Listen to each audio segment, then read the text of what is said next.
Bem, a investigação iniciou quando a gente recebeu um informe de que o S-Trans, na gestão anterior, vinha promovendo essas condutas de excluir multas de pessoas apadrinhadas, de pessoas que tinham um certo relacionamento, né?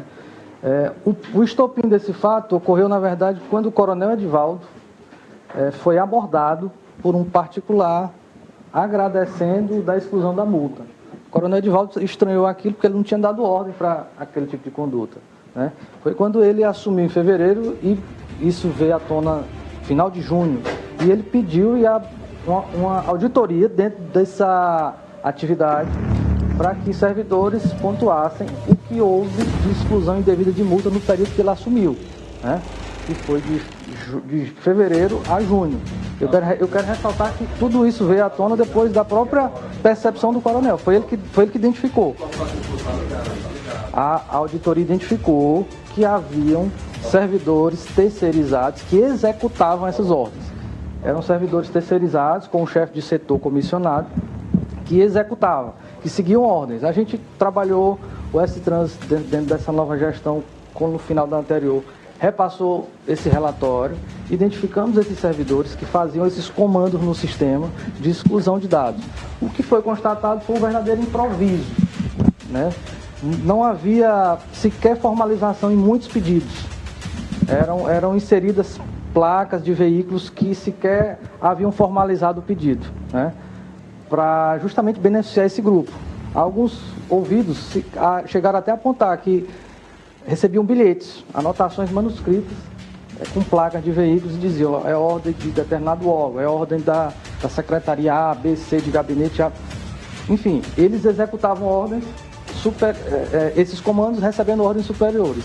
E o nosso objetivo agora, como o delegado-geral falou, é identificar de onde partiam essas ordens, quem era esse servidor que recebia, porque ele era o elo de ligação entre o órgão e as autoridades políticas superiores, né? Eu quero ressaltar aqui que foram mais de 2.000 multas canceladas, né? Ilegalmente, dentro dessa janela definida pela investigação. Foi um trabalho bastante difícil. A S-Trans colaborou com esse trabalho. A delegada Bernadette, o delegado Denis e toda a equipe da unidade teve uma concentração de esforços para demonstrar e provar esse vínculo entre esses servidores, nesses fatos. Quanto aos favorecidos, existe a possibilidade de eles serem punidos por esse favorecimento, desse cancelamento dessas multas?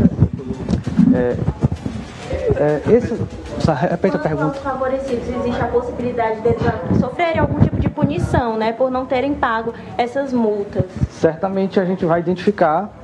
Muitos deles se repetem, são empresas, são particulares, tem algumas autoridades, e a gente vai avançar nessa próxima etapa agora de ouvir e entender a responsabilidade. Porque, como eu falei, em algumas situações havia pedido formal. A gente vai analisar, digamos, se havia ou não tráfico de influência, se aquela exclusão era devida ou não, mas dentro do nosso levantamento houve mais de 2.000 exclusões. Só para deixar claro, outro aspecto que a gente identificou, dessas mais de 2.000 multas excluídas, pouco mais de 400 foram feitas fora do horário de expediente, por esse servidor que está foragido, né? Esse ex-servidor que está foragido. Quer dizer, eles agiam não só dentro do órgão, mas portando senhas, eles excluíam multas em outros horários também. Legal, né? A investigação conseguiu concluir se essas pessoas que cancelavam as multas, elas tinham algum tipo de retorno financeiro em função do cancelamento?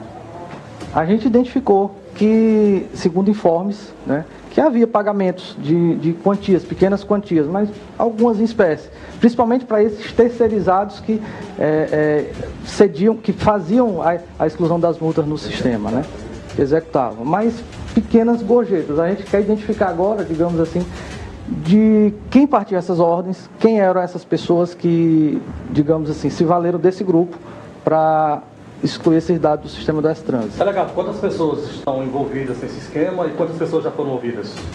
Nós ouvimos 2 terceirizados e já identificamos indícios claros da participação dos ex-gestores que foram noticiados, né? Sabiam dessa prática, inclusive se beneficiaram, veículos deles e de parentes tiveram multas excluídas no sistema. Parentes dos gestores. Dos gestores. Como o próprio delegado-geral falou, pagava multa em Teresina, quem não tinha certa influência não tinha acesso, né, a uma determinada figura pública. Delegado, quem é o alvo que está foragido e quem foram os alvos do mandado de busca e apreensão? A ordem judicial foi busca e apreensão contra 2 alvos, né, que foi ventilado na mídia aí, sobre pessoas que comandavam esse grupo, e contra eles foi cumprido o mandado de monitoramento eletrônico. E tem um outro, que é o Lucas da Rocha, que está foragido, né, e contra ele a gente está no encalço para identificar e prender. O que é que ainda falta ainda, delegado, para a conclusão desse inquérito? Agora a gente vai analisar o material apreendido, os eletrônicos arrecadados, e tentar identificar essas ordens, o relacionamento desse grupo, né, para aprofundar os trabalhos e, se for oportuno, instaurar um novo para identificar a dinâmica desses fatos. Como que a polícia iniciou essa investigação? Qual foi o escopo para iniciar essa investigação, delegado? A gente recebeu um relatório preliminar de um popular. Fez denúncia anônima no nosso site da Polícia Civil, que tem um campo de denúncia anônima, narrando esses fatos, esses eventos, e a gente identificou que aquilo tinha uma certa plausibilidade. Foi quando oficiamos o S-Trans, dialogamos com essa nova gestão e eles repassaram esses dados. Alguma gestor da S-Trans? Wellington, a gente acompanhou a fala do delegado responsável pela condução da investigação, né? Presentes estão também algumas autoridades policiais da Delegacia de Combate à Corrupção. O delegado-geral falou agora há pouco como podemos acompanhamos a fala dele, e a gente, Wellington, vai continuar, claro, acompanhando detalhes aqui em relação a esta operação que resultou, né, nestas prisões, como bem pontuou o secretário, bem pontuou o delegado-geral, na verdade, e o delegado responsável pela Delegacia de Combate à Corrupção. Havia essa prática criminosa, né, por parte aí destes terceirizados da S-Trans, que excluíam estas contas e logo em seguida, claro, recebiam valores, né, valores não muito grandes, não maiores, né, para poder desenvolver essa prática criminosa. Um prejuízo avaliado em R$500 mil. Volto com você.